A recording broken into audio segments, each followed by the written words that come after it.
देख रहे हैं फानूस टीवी। चैनल को सब्सक्राइब करें ताकि हर खबर आप तक पहुंच सके। उत्तराखंड वक्फ बोर्ड के अध्यक्ष द्वारा एक बयान पर कुछ मुसलमानों को कठमुल्ला कहने पर AIM के प्रदेश अध्यक्ष डॉक्टर नैयर काजमी ने कड़ी प्रतिक्रिया व्यक्त करते हुए कहा, देश के मुल्लाओं को कठमुल्ला कहकर शादाब शम्स ने उनका अपमान किया है। उन्होंने कहा कि शायद वक्फ बोर्ड के चेयरमैन भूल गए हैं कि देश की आजादी में देश के मुल्लाओं का बड़ा योगदान रहा है। उन्होंने उनके बयान पर कड़ा विरोध करते हुए कहा, शादाब शम्स सस्ती लोकप्रियता पाने के लिए उल्टे सीधे बयान देकर देश के मुसलमानों का अपमान करने का काम कर रहे हैं। उन्होंने यह भी कहा कि शादाब शम्स यह तो बता दे कि कठमुल्ला की परिभाषा आखिरकार है क्या। साहब, सबसे पहली बात तो यह है, जो हमारे उत्तराखंड में वक्फ बोर्ड के चेयरमैन हैं, उनका जो बयान है बहुत ही गैर जिम्मेदाराना बयान है। मैं उसकी कड़े शब्दों में निंदा करता हूं, क्योंकि शायद वो जिस पार्टी में हैं, जिस पार्टी में उनका वक्त गुजर रहा है, वो भूल गए उस बात को जिनके बारे में उन्होंने वो कठमुल्ला लफ्ज़ इस्तेमाल किया।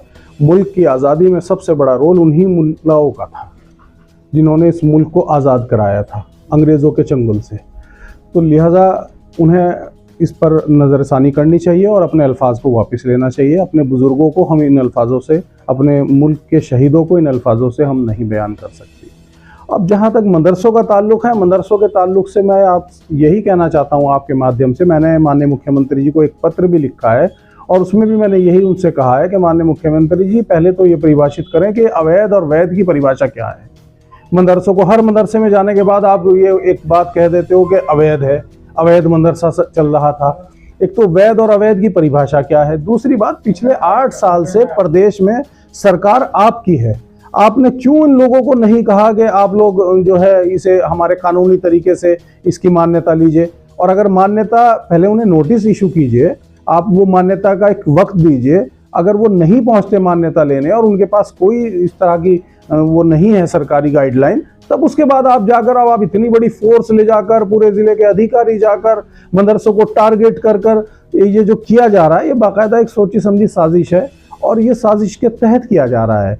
रही बात मदरसों में जो ताल्लुक़ है, देखिए आज मदरसों से दिक्कत है, इससे पहले अजान से दिक्कत थी, उससे पहले नमाज से दिक्कत थी, कोरोना आया तो थूक जिहाद से दिक्कत थी, उसके बाद लव जिहाद से दिक्कत थी, लेकिन कभी तलाक से दिक्कत होती है, कभी कुरान से दिक्कत होती है।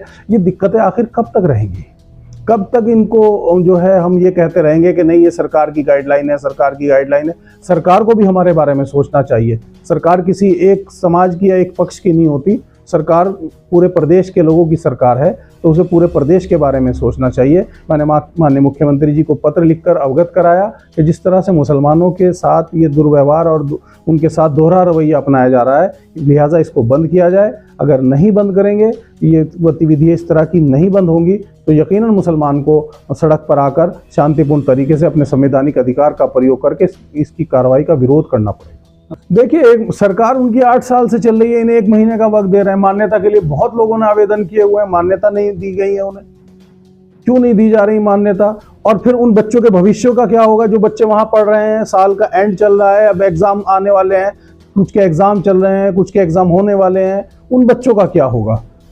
ऐसा थोड़ा ही है कि ये बच्चे सिर्फ कुरानी की तालीम कर रहे हैं, उनमें प्राइमरी स्कूल के बच्चे भी हैं, उनमें छोटी क्लासेस के बच्चे भी हैं, बड़ी क्लास के बच्चे भी, वो तमाम चीज़ें हैं। तो सरकार को इस पर भेदभावपूर्ण रवैये के बजाय बल्कि एक मदद का रवैया अपनाना चाहिए था और उनमें कोशिश करनी चाहिए थी। और जो हमारी मुस्लिम कौम की नुमाइंदगी कर रहे हैं उस